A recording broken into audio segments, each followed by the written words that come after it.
Hello students, I am Ashish Kalia. Welcome to all of you my YouTube channel Mathematical Origins.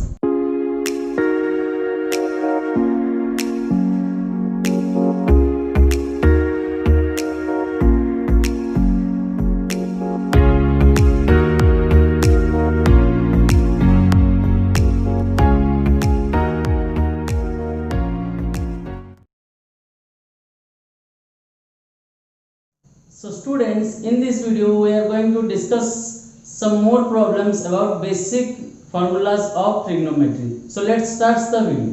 ये question है in triangle PQR right angle at Q, मतलब Q हो जाएगा आपका 90 degree. Condition दे दिया है यहाँ पे PR plus QR is equal to 25, मतलब PR एंड QR ये हो जाएगा 25 centimetre. Clear? Next PQ is equal to दे दिया है कितना 5 सेंटीमीटर, तो ये आपका दे दिया है आपका 5 सेंटीमीटर। क्लियर है?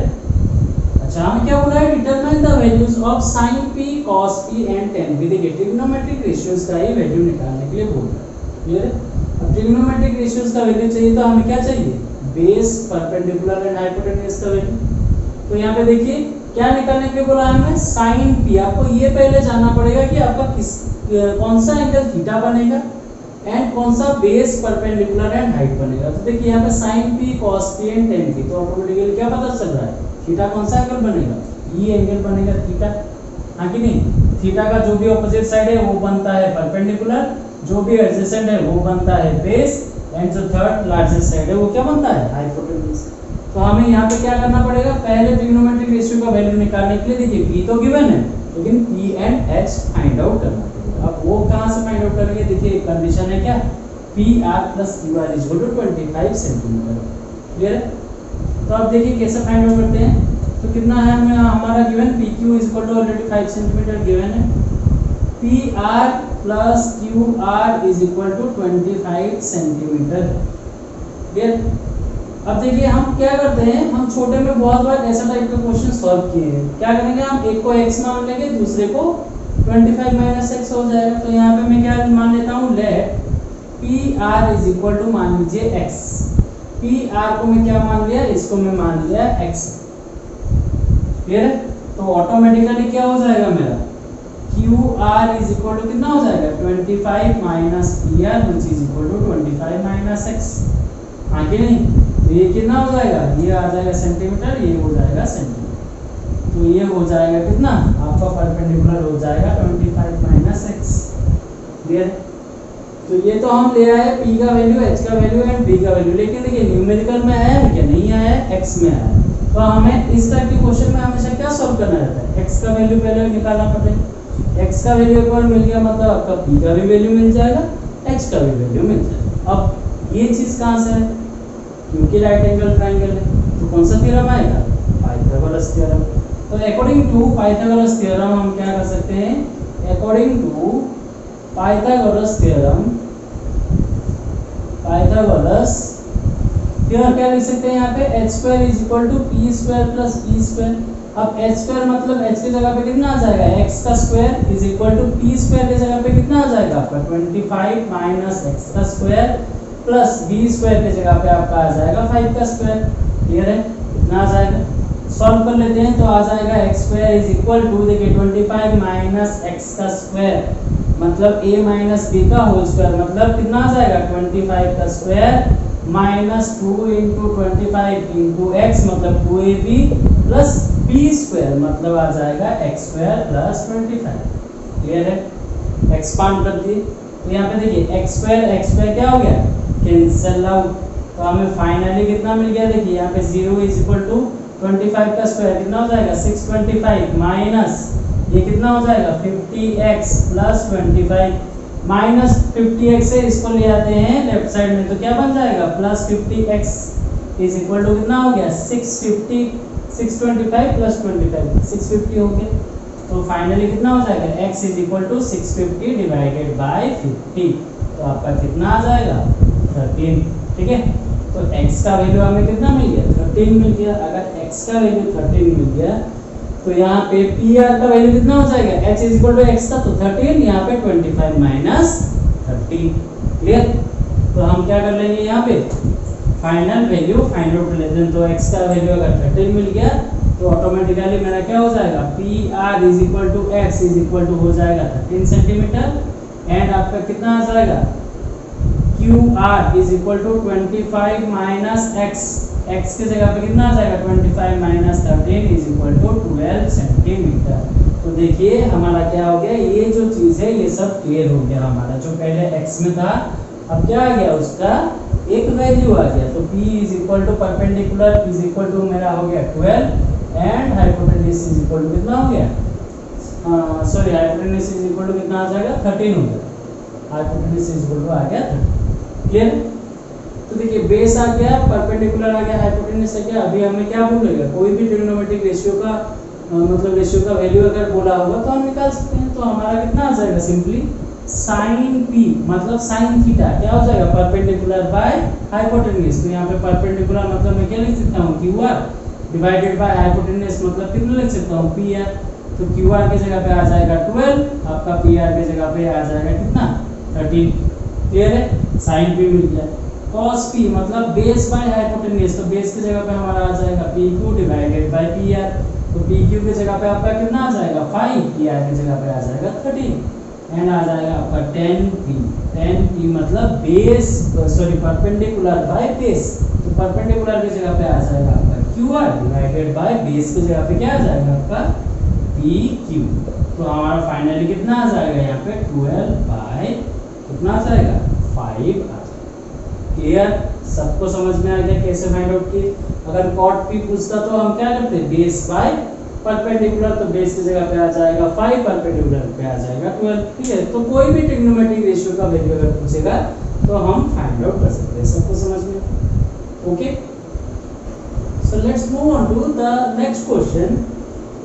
If 3 into cot A is equal to 4, check whether 1 minus tan square A divided by 1 plus tan square A is equal to cos square A minus sin square A। तो value हमें दे दिया कितना 3 into cot A is equal to 4। ये हमें check करना है ये सही है या नहीं। ठीक है।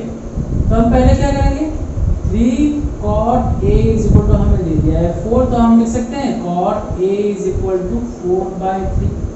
हाँ कि नहीं। क्लियर। ये समझ में आ गया सबको। तो cot A is equal to 4/3। अब मैं क्या बोला था स्टार्टिंग में, हमें क्या करना है फॉर्मूला याद भी रखना है, उसका यूजेस भी सीखना है। देखिए तो cot A के जगह पे मैं tan A ला सकता हूँ। फॉर्मूला क्या है cot A is equal to कितना आ जाएगा 1 divided by tan A is equal to कितना हो गया 4/3। तो tan A is equal to कितना हो जाएगा 3/। सबको समझ में आ गया। क्लियर है।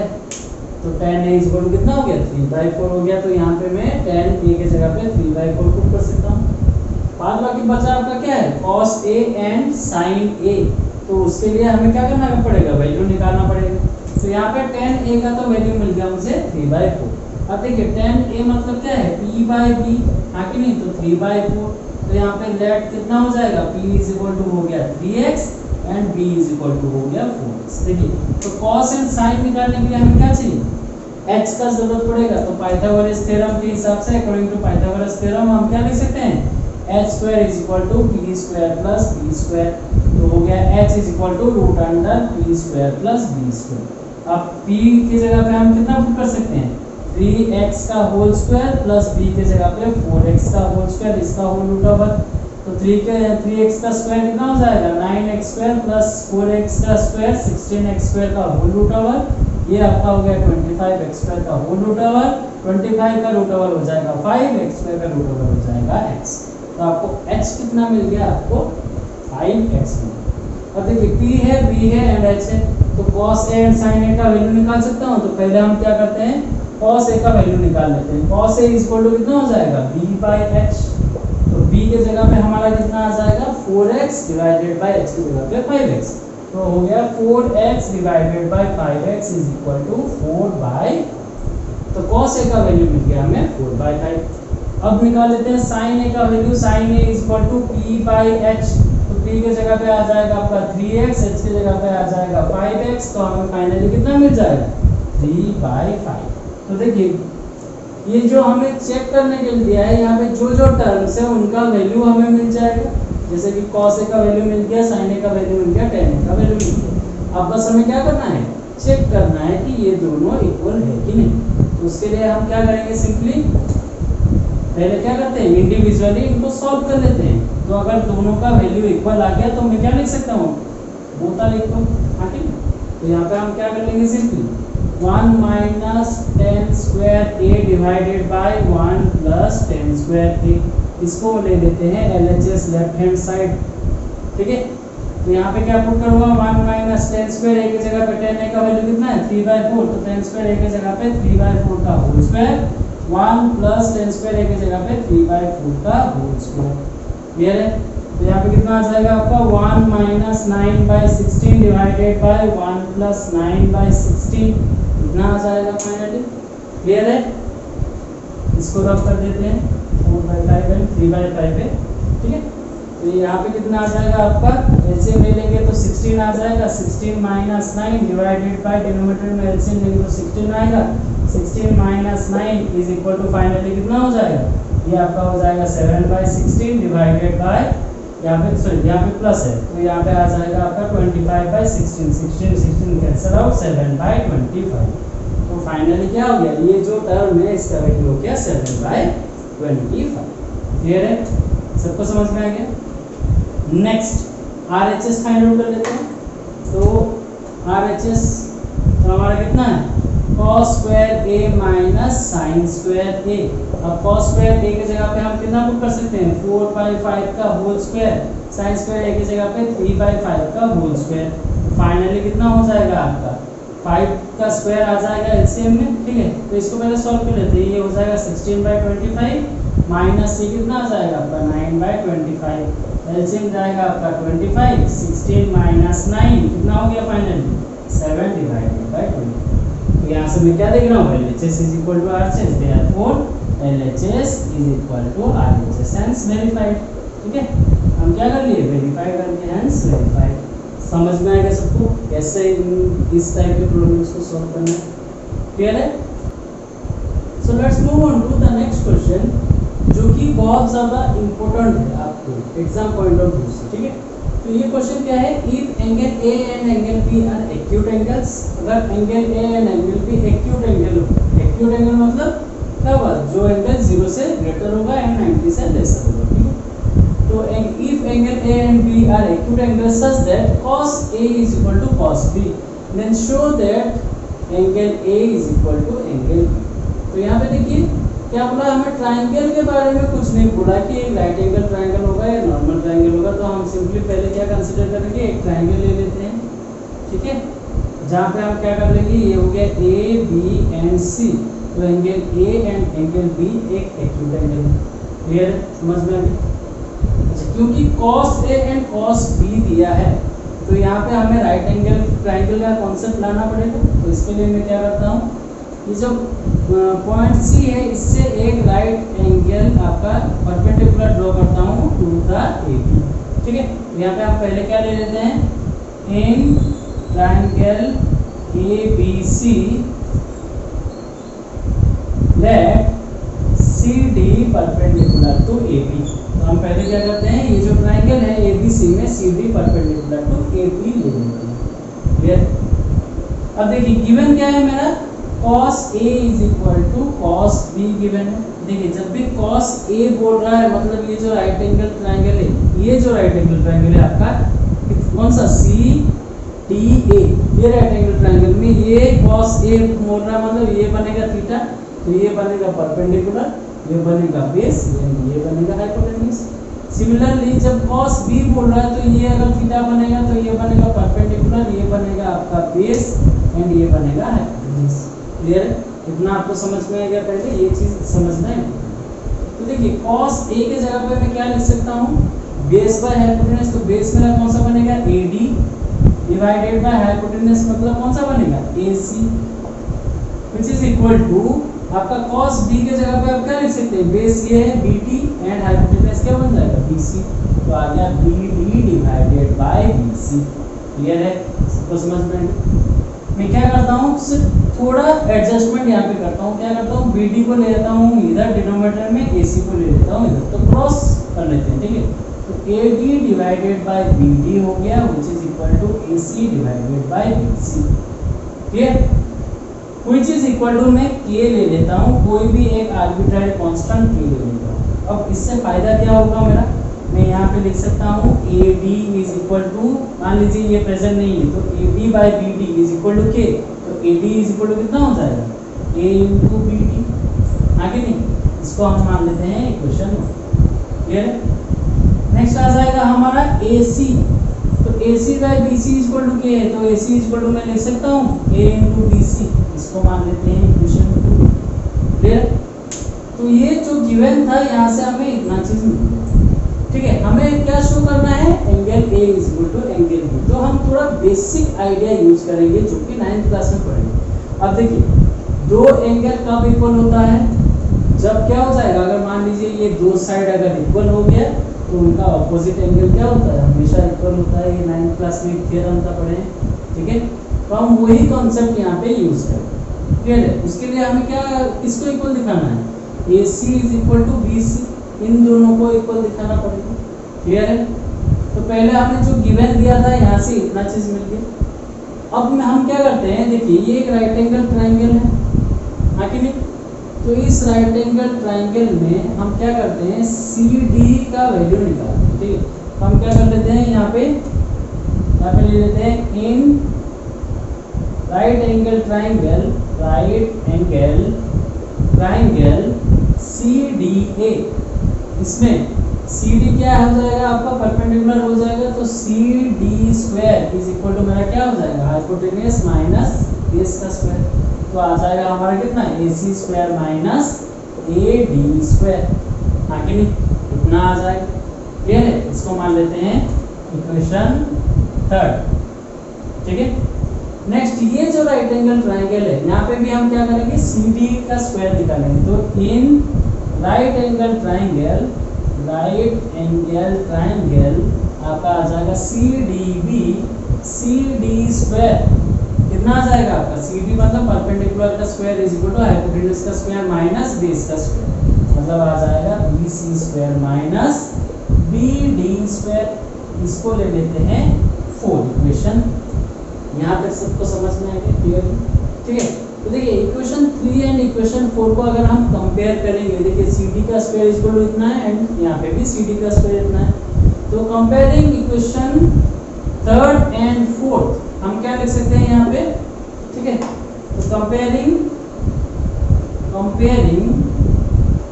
3rd एंड 4th मैं लिख सकता हूँ ना आपका AC square minus AD square is equal to BC square minus BD square, ये लिख सकते हैं। क्लियर है?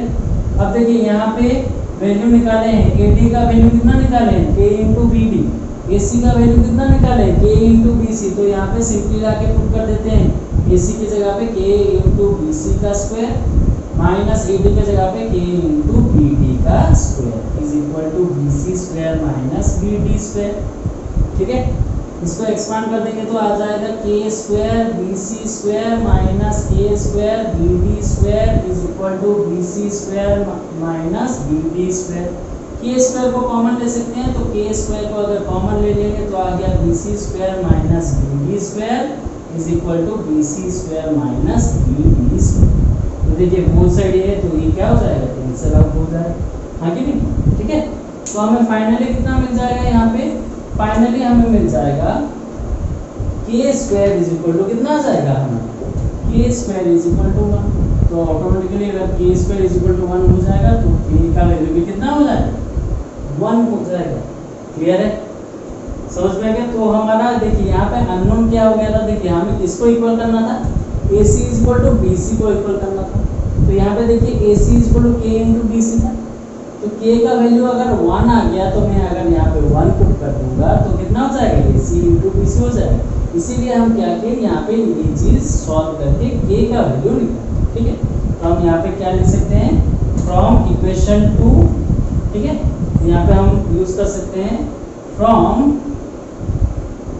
इक्वेशन 2 हम लिख सकते हैं AC is equal to K into BC, that implies AC is equal to 1 into BC, K की जगह पे उसका वैल्यू पुट कर दिए, तो finally AC is equal to क्या मिल गया, BC। ठीक है, तो ये साइड इज इक्वल टू ये साइड हो गया। दैट इंप्लाइज मैं क्या लिख सकता हूँ, angle A is equal to angle B.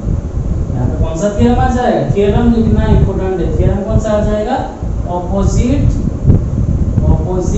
Angles of same side are equal.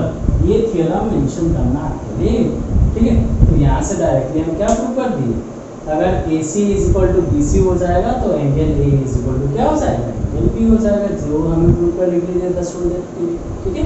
सबको समझ में आएगा दिस आइटम।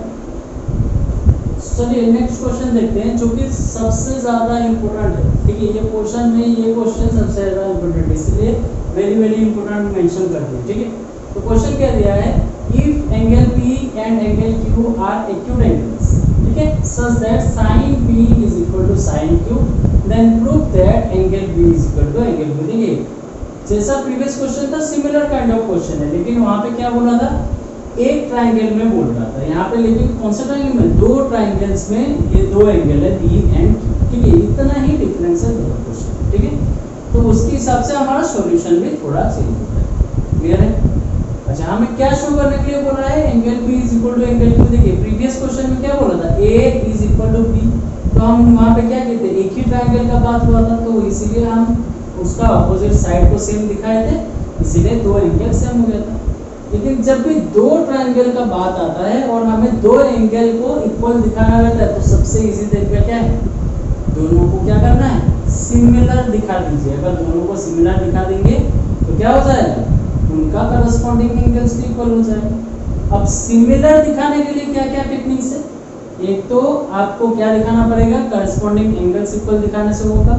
दूसरा चीज क्या है, करस्पॉन्डिंग साइड्स का रेशियो सेम होना चाहिए, ठीक है। ये दो चीज है सिमिलर दिखाने की। तो हम यहाँ पे क्या करेंगे, हम सेकेंड चीज को यूज करेंगे। हम यहाँ पे क्या करेंगे, करस्पॉन्डिंग रेशियो साइड्स का रेशियो को हम इक्वल दिखाएंगे, ठीक है।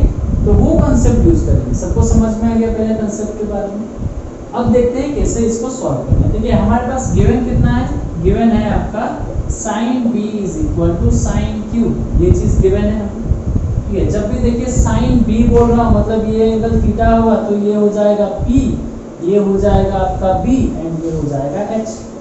sin Q मतलब इसको अगर थीटा मानते हैं तो ये बन जाएगा साइड परपेंडिकुलर, ये बन जाएगा बेस एंड ये बन जाएगा हाइपोटेन्यूज।